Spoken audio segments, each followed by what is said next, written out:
Vou ver, vai ver quem vai guardar o grão, deixar no chão e ser crescer até virar floresta. Grão belas, grão belas, grão belas. Grão belas, grão belas, grão belas. O que as mulheres da terra têm a nos dizer? Quem vigia o grão que precisa se guardar? A gente é chuva e seca, será? Sequelar de abelha, política e sonhação. Vem ver pra saber. Encontramos no sítio Serrote Preto e Aldeia Capinauá, regiões sitiadas no Parque Nacional Vale do Catimbau, Wanda, Cida, Socorro, Neide, Fátima, Gildete e Dona Cecília. Aqui, em 4 episódios, remontamos o trajeto da semente à chuva, o balanço da terra, a fé de cada dia. E quem te viu, quem te vê. Elas nos trazem histórias, opiniões e análises de um tempo que mais parece mapa de como chegar aos grãos. Episódio 2. Balanço da Terra. Alaia, alaia, alaia, alaia. Maria dentro de Teresa, Teresa dentro de Alina, Alina dentro de Inácia, Inácia dentro de Maria e Maria dentro de toda a gente brasileira. Maria dentro de Teresa, Teresa dentro de Alina, Alina dentro de Inácia, Inácia dentro de Maria e Maria dentro de toda a gente brasileira. As sereias do meu chão são jeitosas rendeiras, lavadeiras que costumam passar horas inteiras a lavar roupa no ribeirão, espremendo as cores.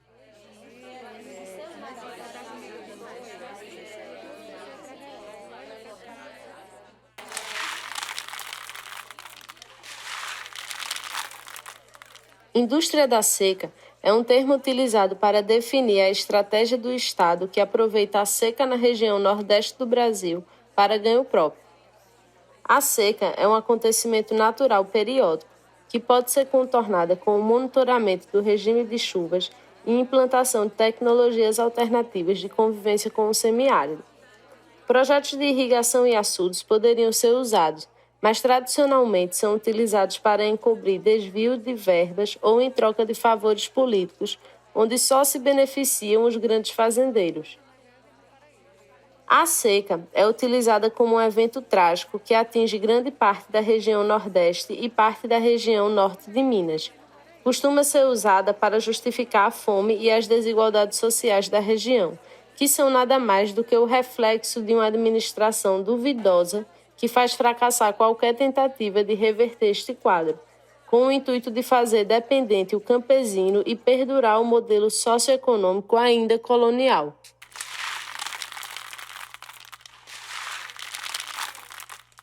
Então, a água aqui a gente temos de poço artesiano, que cada comunidade aqui tem um poço artesiano, né? Que é da Funasa, né? Esse poço. Então, cada comunidade tem um poço da Funasa. Eu tenho essa água da comunidade, eu tenho um poço, né? Que é meu. Sim. Que é particular, é meu mesmo, para mim trabalhar. E temos água assim.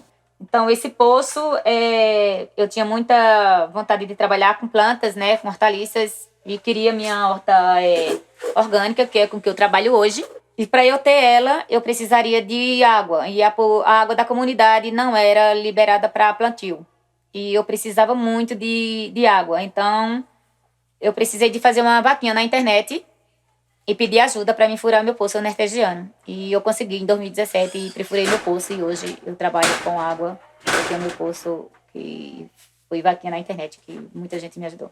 É importante que aconteceu na nossa vida, parece algo encanada, porque a gente teve muita dificuldade. Sempre morava longe, tanto de buscar água para o consumo de casa como para lavar roupa. Levantar 3 horas da manhã, botar uma bacia de roupa na cabeça para ir para a jiboia. No início era para a jiboia, quando eu era pequena. E quando a gente chegou aqui, ia pôr olho d'água. Aqui na Alcobaça não tem o olho d'água lá no final. Aí tinha água que dava para lavar roupa. E buscar para o consumo de casa também. Hoje a gente vive no paraíso. Nós temos água encanada, água que vem da Compesa, a rede passa aí, desce aqui pra gente. Hoje é um recurso Água na só. torneira, os 30 dias do mês. Não falta, só se der algum problema lá, não sei, nós não tem falta d'água aqui. Agora, antigamente era sofrido. Você ir para o barreiro buscar uma lata d'água. Quando os barreiros secavam, a gente saía da Baixa Grande, eu lembro ainda como hoje, para ir buscar na jiboia uma lata d'água na então cabeça. no brejo. Ou no brejo. Foi bem sofrido, mas hoje eu acho que essa juventude, nós mesmos que estamos aqui hoje, só tem que agradecer. Porque nossos filhos não sofreu o que a gente sofreu. E uma vez por semana trazia a criação para beber lá, descia com elas e quando voltava chegava aqui já vinha para mesmo cedo, né? Se eles vinham para cá. Mas era assim, bem sofrido. Hoje está melhor. Hoje está melhor porque a gente tem a estrada, né, que já quem tem condições com um pouco d'água, já vai amenizando, vai ajudando. O poço tem água, muita água, infelizmente a condição é aquela que eu te falei, né, antes, que não tem água suficiente assim para abastecer devido a bomba não tem capacidade, mas não é na energia. Mas assim mesmo a água, toda semana as pessoas pegam quando solta para as comunidades, cada um pega 1.000 litros de água, uma caixa de 1.000 litros, e já vai ajudando também. Mas antes era bem mais difícil. Bom, a água encanada passou aqui, eu não recordo muito bem, né? Mas está com uns 10 anos que a gente tem água encanada. Mas antes não tinha, a gente pegava no pico ou no brejo no tambor. E por isso que tinha a carroça de burro. Todo mundo que morava aqui, toda casa que você chegava tinha que ter uma carrocinha com burro e um tamborzinho amarrado. Porque era a forma do pessoal ir pegar água, tanto no pico quanto no brejo. Aí hoje em dia todo mundo tem água encanada, né? A água sempre teve, mas aí faltava um incentivo, um governo, um político ver isso e botar essa água. Foi aí que veio um deputado e botou água pro pessoal. Mas aí, ó, a água era dentro do Brejo São José. Nem todo mundo tinha acesso, porque era a porteira fechada. Aí, quando a Compesa veio para cá e falou com o pai de Gildo, que era meu sogro. Aí ele disse, olha, se for para abastecer a região aqui, traga a água aqui para dentro da minha propriedade, que botando a água aqui, daqui o pessoal pode pegar. Aí ele botou a água ali, você pode até ver que tem os canos ali onde os pipa pegam. É porque antes não entrava dentro do brejo. Aí para o povo ter acesso a essa água, foi botada para aqui. Aí depois que a gente fundou a associação em 2010, quando foi de 2011 para 2012, começamos a ter o acompanhamento do SEDAP, lá de Pesqueira. Então começou a surgir 2 de cada vez, 3, até que chegou até 10 de vez, assim, né, de uma vez, cisterna, vindo por lá. E eles lá também é um órgão que eles trabalham assim mais com doações, né, recebe doações para poder fazer as doações. Aí a gente começou a ser beneficiada, na época a técnica era Verônica, e ela começou a puxar até que a gente conseguiu 39 cisternas pelo SEDAP, para as famílias.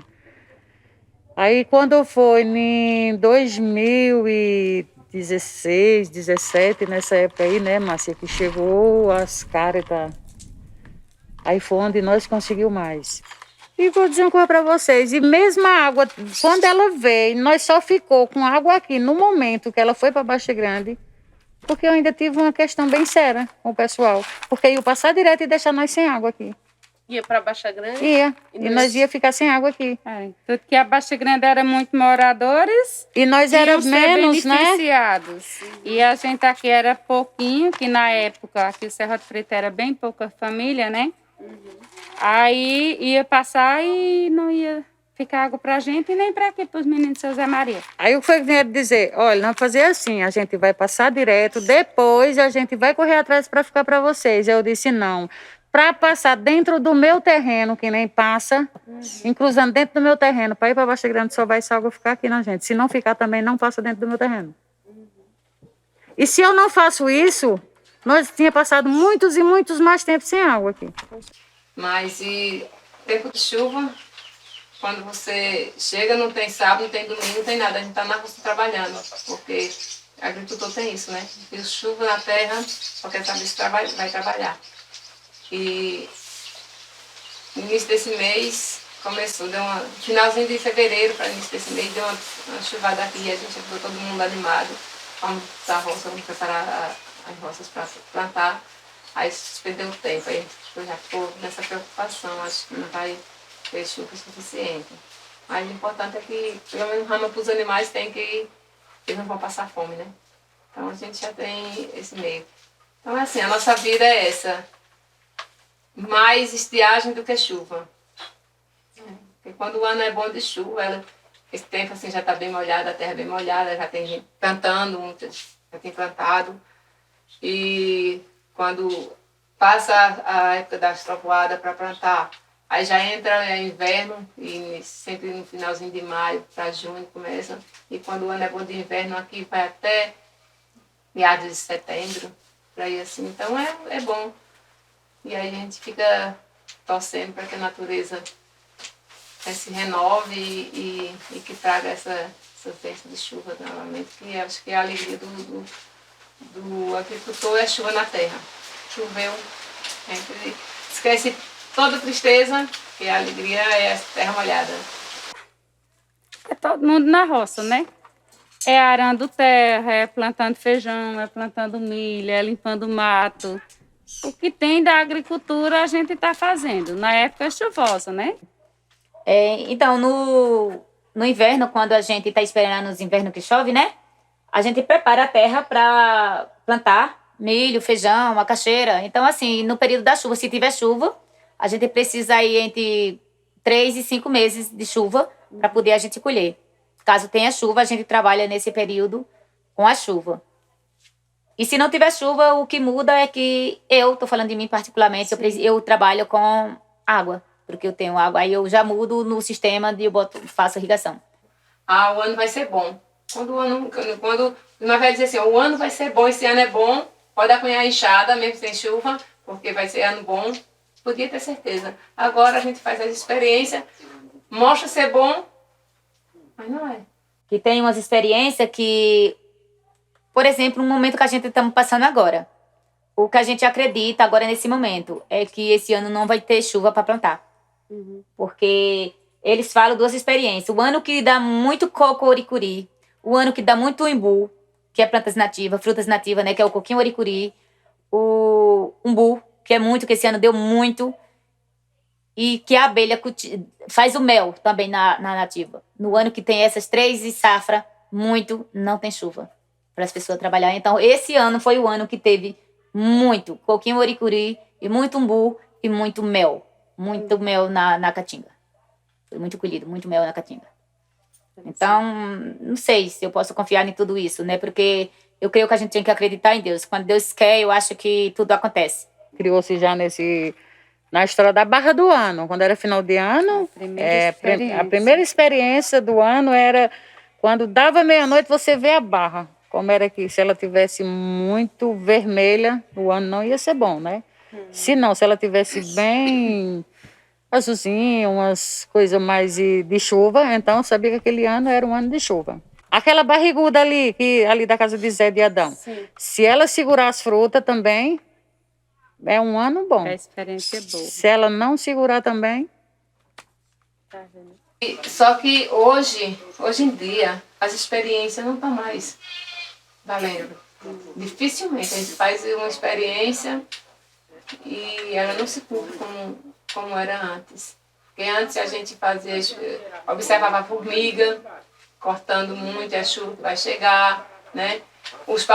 Tem alguns pássaros também, quando canta, ela anuncia chuva. Hoje a gente vê a formiga cortando, vê a formiga carregando as larvas dela e a chuva não cai.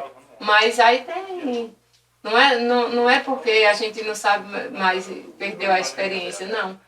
É a questão do eco humano, sabe? Mexeu muito na natureza, destruiu muito. O ser humano é o único animal, né? Que não cuida bem do seu habitat. Acaba destruindo. Aí desmata, faz queimada. Isso tudo, a vida é natureza. Então, é uma resposta da natureza. Hoje em dia, a gente vê tanta coisa que está acontecendo e se pergunta por quê. E esquece de pensar o que eu fiz, ou o que eu deixei de fazer.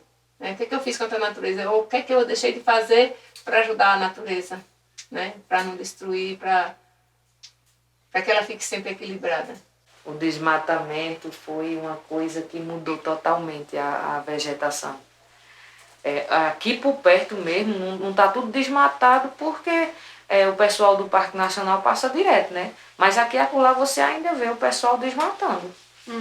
Que é a cultura deles, né? Eles têm isso de não sei de onde foi que eles tiraram essa ideia, que se ele desmatar, o terreno vale mais.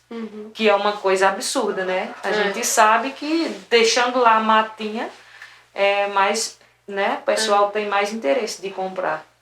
Vamos dizer assim, se tivesse várias plantas, fosse uma caatinga bem coberta, bem certinha, bonitinha lá, não era mais agradável? Não era mais...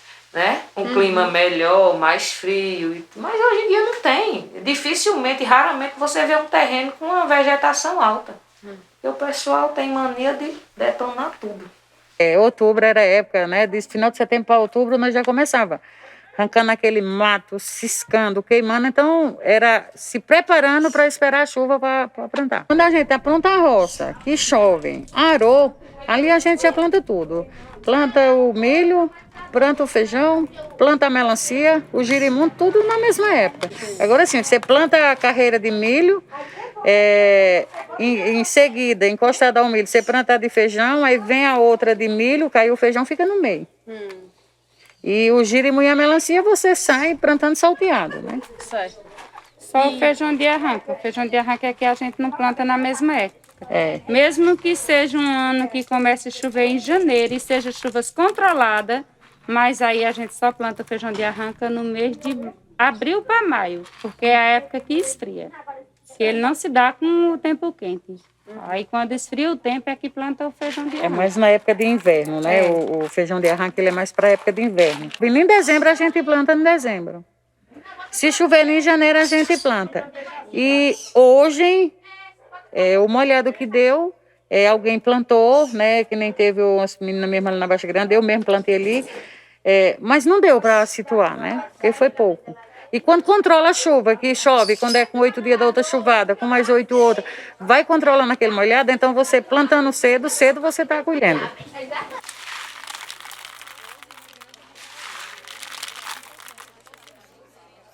O Parque Nacional Vale do Catimbau é o segundo maior parque arqueológico do Brasil, com inscrições e pinturas rupestres estimadas em até 6.000 anos de idade. São mais de 42 sítios arqueológicos e cerca de 2.000 cavernas. É uma região de intensa erosão. As formações geológicas são compostas de arenitos de diversas cores e tipos, que datam mais de 100 milhões de anos. A biodiversidade do Catimbau conta com uma diversa vegetação de caatinga, com espécies endêmicas, especialmente cactáceas e bromeliáceas. O parque tem área total de 60.000 hectares e abrange os municípios de Buíque, Ibimirim e Tupanatinga.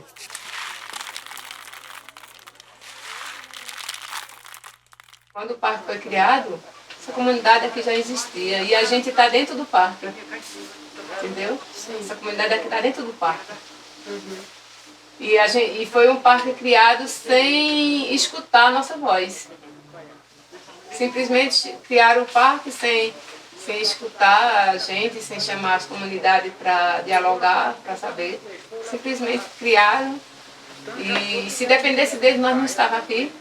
Porque logo de início eles queriam tirar a gente, né? E que a gente não deu o braço a torcer e não vai dar o braço a torcer de jeito nenhum. Porque quando chegar nós já estava. E assim, eu não vejo esse cuidado. Porque continua. o corte da madeira, né? Para carvão, para vender. Não aqui. E não, mas em outras aldeias aí isso continua acontecendo, né? Passarinho, o pessoal pegando bem de fora, pega passarinho. E a gente não pode falar, não vai arrumar confusão, né? Isso é uma coisa para eles resolverem. E a gente tem conversado com eles e tem pedido para interferir nisso, para ver se dá um jeito, mas não. Antes aqui a gente tinha muita espécie de passarinhos, hoje a gente não tem, porque o pessoal vem de fora, passa de semana aí na Caatinga pegando principalmente o azulão, que tinha muito, hoje não tem.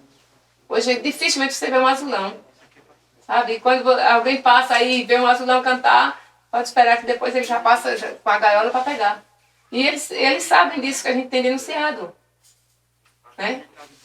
Mas, assim, uma outra coisa que ficou muito difícil para a gente é a questão, a gente não pode tirar material para construir, ajeitar as estradas, a estrada fica esburacada e a prefeitura não pode vir ajeitar para tirar, tem que trazer material de fora, não pode tirar daqui. Essa pissarra que você vê aqui é aqui no Malhador, essa pissarreira. Melhor pissarra que tem, mas a gente não pode usar, porque eles não deixam, né? Uma outra questão também é a questão da energia elétrica. Quem construiu uma casa aí agora não está podendo. A menina está com mais de anos, já está com a casa aí construída e não bota energia porque eles não permitem, né? Então são muitas coisas assim que a gente está vendo que não está certo. Não está certo. Deles proteger, nos ajudar a proteger a natureza, a cuidar bem. Tudo bem. Mas nessa história de querer tirar da gente o nosso direito, né? Eu não vi muita coisa não. Até porque depois que surgiu tudo isso aí, foi muito vândalo, né? Porque vocês têm conhecimento da Pedra da Concha, que foi totalmente pichada. E tudo isso pela ganância, por ganância. Simplesmente por ganância. Então, são coisas assim que eu fico me perguntando o porquê criaram, se a gente já mantinha tanta beleza, as coisas já tinha aí, já existia e todo mundo cuidava. Quantos anos se passaram, quantos mil anos não se passaram para agora criar um parque para proteger uma coisa que já estava protegida. A gente já protegia há tanto tempo, né? Então, eu não vejo tanta proteção não. Eu acho que é mais uma fonte de ganhar dinheiro. Para mim melhorou. Eu vou dizer isso por quê? Porque foi uma forma de gerar renda para minha família. Antes era muito difícil, hoje em dia não. Em vez em quando aparece turista aí, agora com essa pandemia não está vindo, mas antes vinha muita gente. Sim. E era uma forma de eu sobreviver, ajudar a minha família e tudo. Quando não era parque, a gente brincava, viu? Lá nas pedras, lá nas grotas. Lavava roupa, né? Como era gostoso. Mas depois que disse assim, é o parque, tá fechado. Só entra assim e assim. Aí sabe o que a gente fez? Eu vou lá não, que eu já conhecia. Eu ia lá e não pagava nada. Eu passava o dia todo tomando banho lá na pingadeira. De gota em gota e não era preciso dar nada a ninguém, né? Aí eu acho assim, que foi aberto lá para fora e fechado para a comunidade. Quando foi demarcada a território Terra Capinauá, ela não foi demarcada totalmente. Nos anos 80, demarcaram só uma parte da terra. Aqui onde a gente mora não está demarcada ainda. Né? É reconhecida, tudo, mas não está demarcada. Delimitada ainda, né? A gente que sabe o limite, mas onde são os limites. Mas não está demarcada, porque também a FUNAI, enquanto governo, né, também usou de má fé. Tirou para onde era mais fácil. Se aqui tem um riacho, vamos descer no riacho, é melhor do que ir andar dentro da Caatinga, tirando, né, colocando pontos, né, a demarcação. Então, pegou o riacho direto e fez a demarcação, deixando parte das aldeias. Teve aldeia aí, por exemplo, Coqueiro, Carnaúba, Ponta da Várzea, Riachinho, Quiridalho. Foram aldeias que foram divididas ao meio. né? A Autoridade mesmo ficou apenas três casas dentro da terra demarcada. E as outras casas, a maioria, 20 e poucas casas, ficou fora da demarcação. Então, não foi visto isso, sabe? Simplesmente demarcaram quando eles queriam. Se tem algo na terra ali de minério, abrindo mão para vir explorar, então não sei nem se vale a pena estar demarcada. E eles tiram muito a liberdade do indígena. Por exemplo, eu tiro por mim mesma. Quando eu comecei a trabalhar com a minha alimentação saudável, trabalhar com o que eu trabalho, no início, eu acho que eles não sabiam o que era. Então, eles chegaram até barrar pessoas que vinham de fora até a minha casa. Chegaram a barrar. Tipo, o cacique, o chefe de posto, chegaram a barrar pessoas que vinham até a minha casa. Eu acho que depois que foi demarcado o parque, o que foi bom por causa que foi uma área que ficou reservada, né? Uma área reservada que eu acho que vale a pena, porque é uma área de preservação, né? De muitas árvores, de muitos animais. Então, ali dentro do Parque Nacional tem muitas árvores maravilhosas que não podem ser nem tocadas. E também tem muitos animais lá dentro ainda. Entendeu?